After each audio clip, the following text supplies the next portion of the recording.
दोस्तों, आज के वीडियो में बात ऐसे प्लेयर के बारे में। जब मैं ये वीडियो रिकॉर्ड कर रहा हूँ, मुझे नहीं पता जब ये वीडियो पब्लिश होगा तब वो इस दुनिया में होंगे या नहीं, क्योंकि वो इस वक्त लाइफ सपोर्ट सिस्टम पर जिंदगी और मौत के बीच की लड़ाई लड़ रहे हैं और डॉक्टर्स ने ऑलमोस्ट जवाब दे दिया है कि उनको बचाना अब बहुत मुश्किल होगा। लेकिन हम प्रे करते हैं कि वो बहुत ही जल्दी ठीक हों और हम सबके बीच दोबारा से वापस आएं।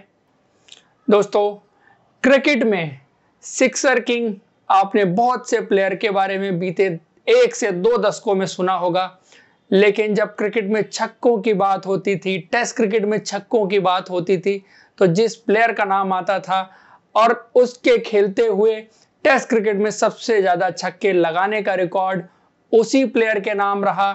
2000 का साल, बड़े बड़े ऑलराउंडर उस दौर में एक साथ खेले, लेकिन Wisden cricketer of the year जिस प्लेयर को मिला, उस ऑलराउंडर को मिला, उसकी ऑलराउंडर एबिलिटी को रिकॉग्नाइज किया गया। न्यूजीलैंड के लिए क्रिकेट खेली, न्यूजीलैंड की टीम की ओडीआई में कप्तानी भी की और 15 से ज्यादा सालों तक जिसने न्यूजीलैंड की क्रिकेट को सर्व किया। हम बात कर रहे हैं न्यूजीलैंड के स्टार ऑलराउंडर क्रिस केन्स की। 13 जून 1970 को जन्मे, न्यूजीलैंड में जन्मे क्रिस केन्स, जिन्होंने 24 नवंबर 1989 को ऑस्ट्रेलिया के अगेंस्ट अपना पहला टेस्ट मैच खेला।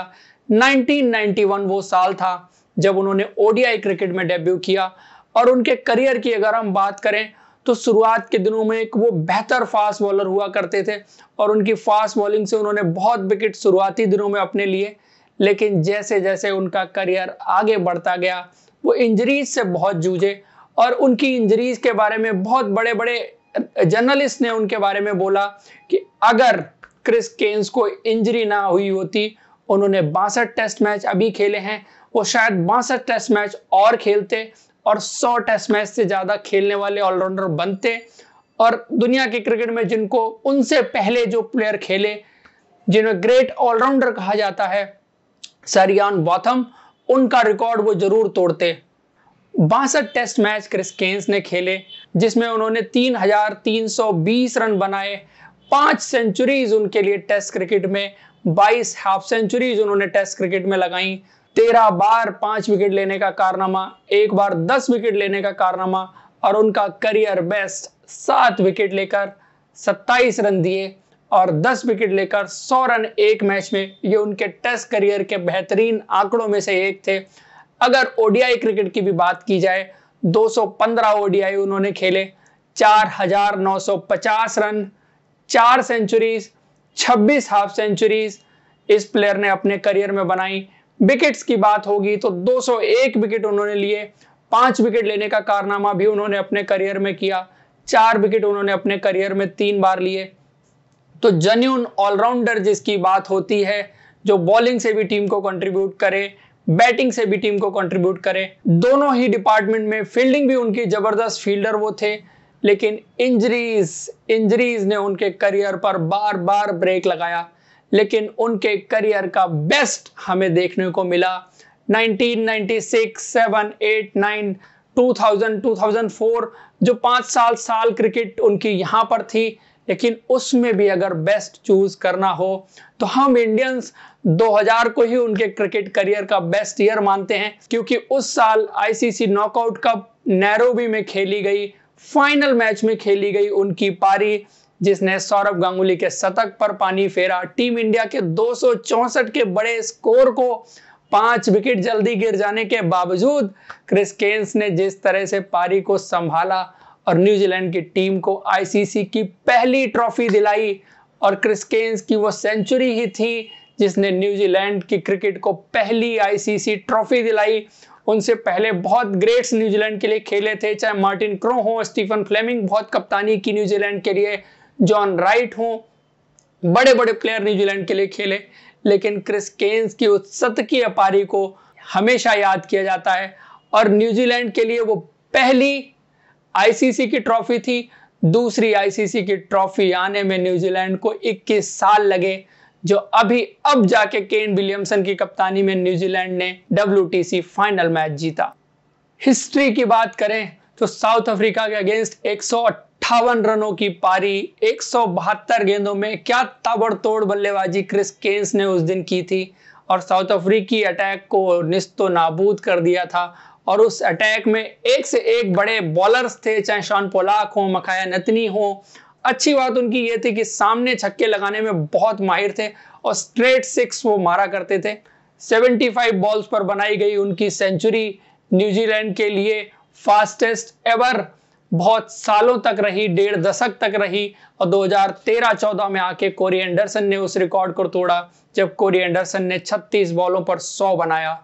वो न्यूजीलैंड के लिए 6th हाईएस्ट विकेट टेकर रहे। उनसे आगे सिर्फ कुछ ग्रेट्स ही जा पाए, चाहे सर रिचर्ड हेडली हो, डेनियल विटोरी हो, टिम साउदी हो, ट्रेंट बोल्ट हो। यही 5-6 बॉलर थे जो उनसे आगे गए न्यूजीलैंड के लिए। उन्होंने उनसे ज्यादा विकेट लिए और वो दुनिया के उन 8 ऑलराउंडर्स में से एक थे जिन्होंने 3000 रन और 200 विकेट लेने का कारनामा किया। उसमें भी फास्टेस्ट, 3rd फास्टेस्ट वो प्लेयर थे जो 58 टेस्ट मैचेस में वहां तक पहुंचे। इसके अलावा उनसे पहले कपिल देव और इयान बॉथम ने यह कारनामा 50 टेस्ट मैच में अंजाम दिया था। जब ऑलराउंडर की बात होती है तो आइडियल हम मानते हैं कि 7 नंबर पर बल्लेबाजी और बॉलिंग में कंट्रीब्यूशन। तो 7 नंबर पर बल्लेबाजी की बात जब होगी, ऑलराउंडर के बल्लेबाजी की बात जब होगी, तो Chris Cairns was one of the best in the world.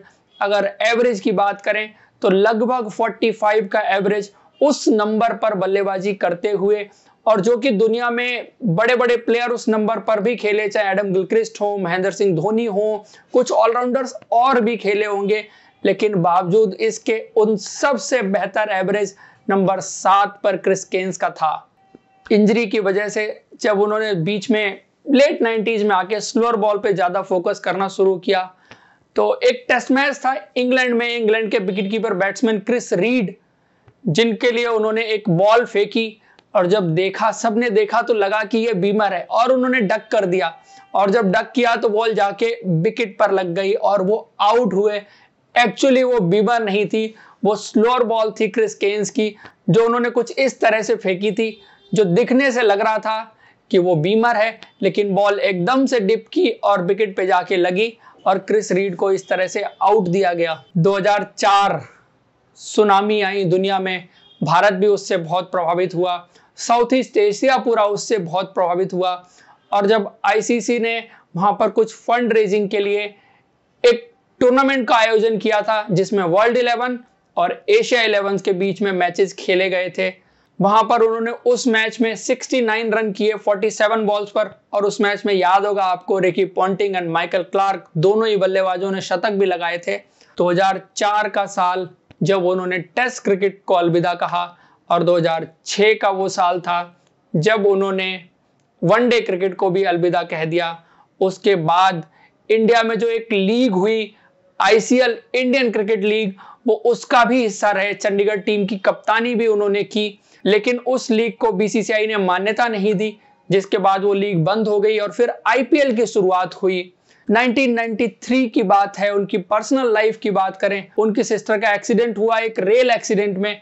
उसके बाद उन्होंने रेल सेफ्टी अवेयरनेस के लिए 600 मील से ज्यादा लंबी पैदल यात्रा की और उन्होंने लोगों को जागरूक करने का प्रयास किया, रेल सेफ्टी अवेयरनेस के बारे में लोगों को बताया। दुनिया के महानतम ऑलराउंडर्स की बात जब जब होगी, कहीं ना कहीं क्रिस केन्स का नाम उस सूची में भी लिया जाएगा, क्योंकि Wisden cricketer of the year का अवार्ड 2000 के साल में उनको मिला, जो दिखाता है कि वो पोटेंशियली कितने बड़े ऑलराउंडर है। और बहुत से बड़े बड़े जर्नलिस्ट से लेके बहुत बड़े बड़े लोगों ने उनके बारे में लिखा कि अगर इंजरीज उनके करियर में ना आई होती तो वो भी दुनिया के महानतम ऑलराउंडर्स की सूची में स्टैट्स के मामले में भी शामिल होते।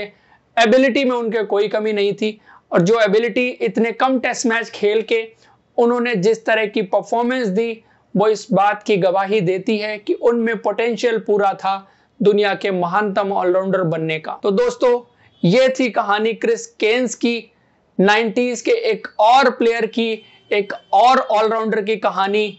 तो दोस्तों, ये सीरीज अगर आपको अच्छी लग रही है, आज का वीडियो आपको अच्छा लगा हो, तो आप हमारे चैनल को लाइक और सब्सक्राइब जरूर करें।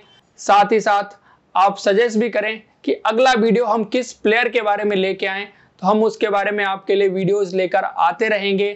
Thank you, good bye.